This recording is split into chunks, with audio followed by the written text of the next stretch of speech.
Hello everyone, welcome back to my channel dentist সাহেবা। কেমন আছো তোমরা সবাই? আশা করি সবাই খুব ভালো আছো, সুস্থ আছো। আমি ডক্টর শিউলি, আর আমি আজকে আবার নিয়ে চলে এসেছি তোমাদের জন্য নতুন একটা ইন্টারেস্টিং ভিডিও। তাহলে চলো দেরি না করে আজকের ভিডিও স্টার্ট করে দিই।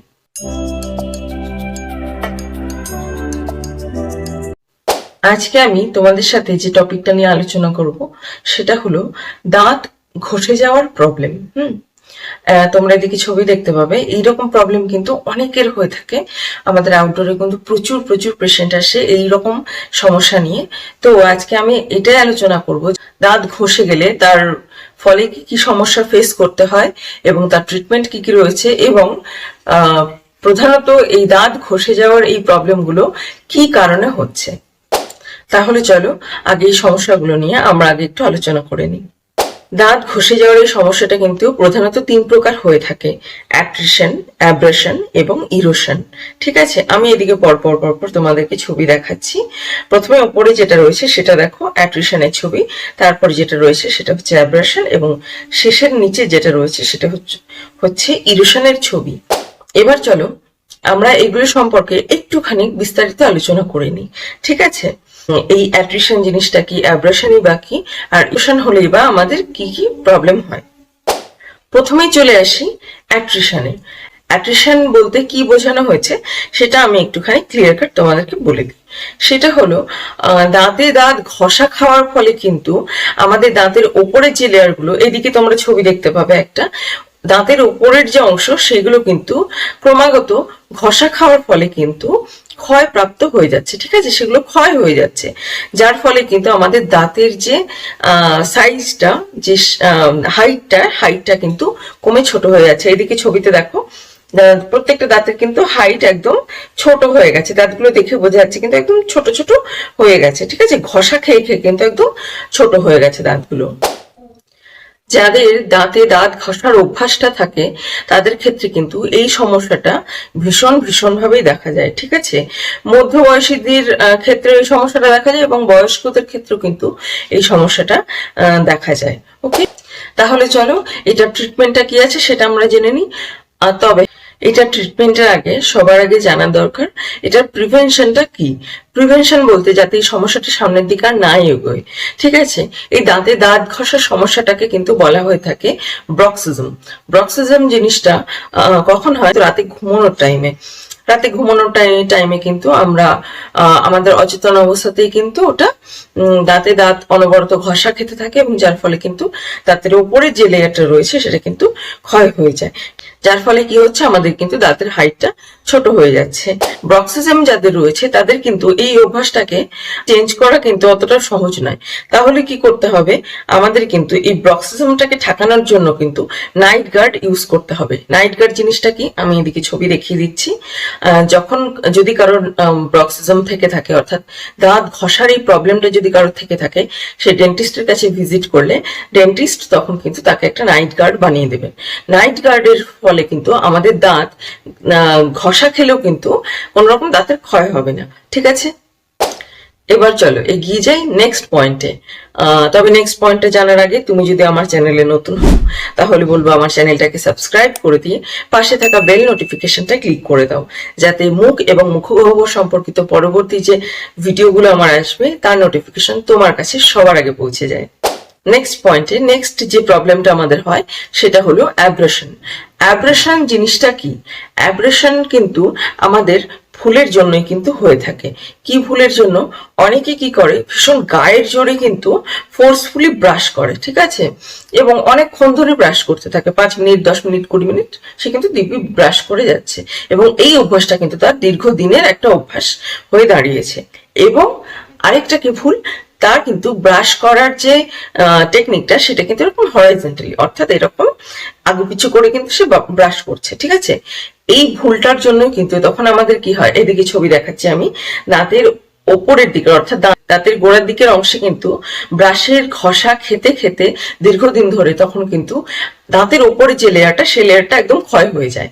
ক্ষয় হয়ে যাওয়ার ফলে তখন কি হচ্ছে, তখন কিন্তু ওইখানে একটা খাঁজ মতন সৃষ্টি হচ্ছে। ঠিক আছে, এবার তখন এই সমস্যাটাকে কিন্তু বলা হচ্ছে অ্যাব্রেশন।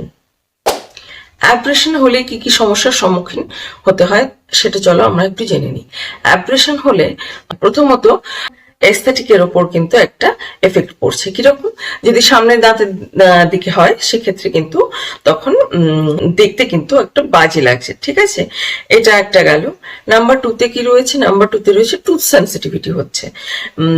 ঠান্ডা খাও, গরম খাও বা একটুখানি জল লাগলে কিন্তু ভীষণ মারাত্মক সেন্সিটিভিটি, একদম কনকন করে ওঠা, ঝনঝন করে ওঠা কিন্তু ফিল করতে পারছো।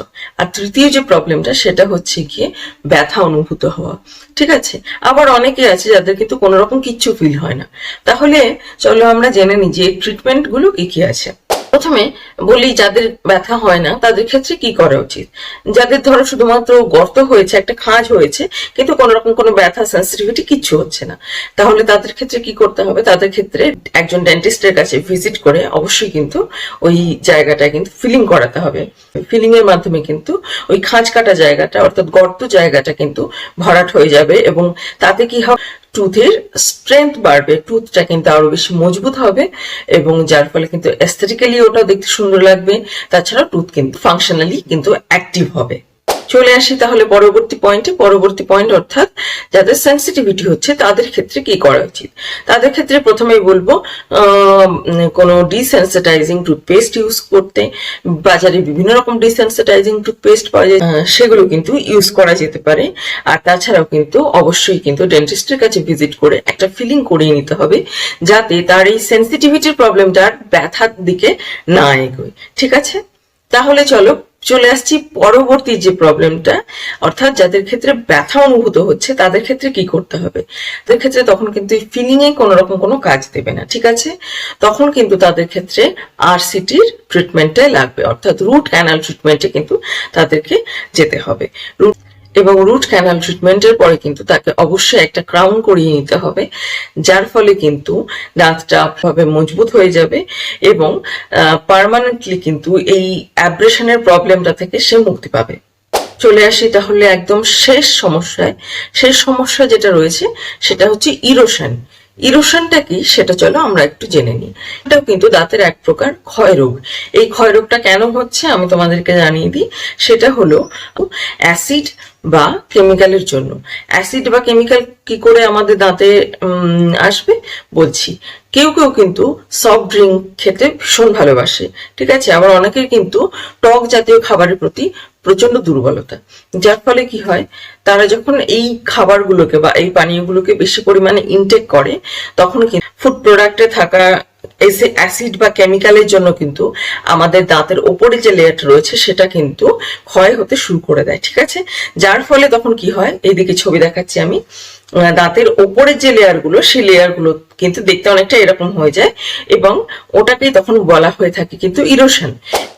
তাছাড়া আরো একটা সমস্যা হয়, যাদের ভীষণ ইনডাইজেশনের প্রবলেম বা অ্যাসিডিটির প্রবলেম থেকে থাকে তাদের কিন্তু অ্যাসিড রিফ্লাক্সের কারণেও কিন্তু মুখের মধ্যে ইরোশন হতেই পারে, ঠিক আছে? কিভাবে? অ্যাসিড রিফ্লাক্সের জন্য কিন্তু আমাদের দেখবে অ্যাসিডিটি হলে বুক পেট জ্বলে, ঠিক তাই না? বুক পেট গলা জ্বলে যায় আমরা বলি। তো তখন কি হয়, স্টমাকে থাকা অ্যাসিডটা, এক্সেস অ্যাসিডটা কিন্তু আমাদের খাদ্যনালী বেয়ে কিন্তু একদম মুখে চলে আসে, ঠিক আছে? যার ফলে কিন্তু তখন আমাদের যে দাঁত আছে সেই দাঁতের বাইরের সারফেসটা কিন্তু একদম ক্ষয় হতে শুরু করে দেয়। তখনই কিন্তু সৃষ্টি হয় এই ইরোশনটার, ঠিক আছে? এবার ইরোশনটাকে আমরা কি করে আটকাবো? ইরোশন হলে কিন্তু যতটা পরিমাণ এই সফট ড্রিঙ্ক গুলো থেকে দূরে থাকতে হবে। সফট ড্রিঙ্কের মধ্যে কিন্তু একটা উপাদান থাকে যেটাকে বাইকার্বনেট বলা হয়, যেটা কিন্তু আমাদের দাঁতের কিন্তু খুব বাজেভাবে ক্ষতি করে, ঠিক আছে? এবং যে অ্যাসিডিক ফুড থাকে বা কেউ ধরো খুব টক জাতীয় ফল খেতে বা টক জাতীয় কোনো খাবার খেতে খুব পছন্দ করে, সেগুলো কিন্তু আমাদেরকে কমিয়ে দিতে হবে, ঠিক আছে? অকেশনালি কখনো কখনো মাঝে মাঝে খেলাম, ঠিক আছে, কিন্তু রেগুলারলি সেটা কিন্তু একদমই খাওয়া যাবে না, তাহলে কিন্তু এই অ্যাসিড ইরোশনটা কিন্তু দিনকে দিন বাড়বে, ঠিক আছে? এবং যাদের অ্যাসিডিটির প্রবলেম থাকে তাদের কিন্তু অবশ্যই ভালো ডক্টরের সাথে কনসাল্ট করা উচিত। তাছাড়া তারা অ্যাসিডিটির প্রবলেমের জন্য কিন্তু অ্যান্টাসিড নিতে পারে। সো এই ছিল আজকের ভিডিও। আই হোপ ভিডিওটা তোমাদের হেল্পফুল লেগেছে। আর যদি ভিডিও ভালো লাগে কমেন্ট সেকশনে অবশ্যই জানিও, ঠিক আছে? ভিডিও ভালো লাগলে বেশি করে লাইক করে দিও, বন্ধু বান্ধবদের সাথে শেয়ার করে দিও, আর অবশ্যই অবশ্যই আমার চ্যানেলটাকে সাবস্ক্রাইব করে দিও। তাহলে চলো দেখা হচ্ছে পরবর্তী কোনো নেক্সট ভিডিওতে। ততক্ষণ stay happy, stay healthy, stay tune. Tata.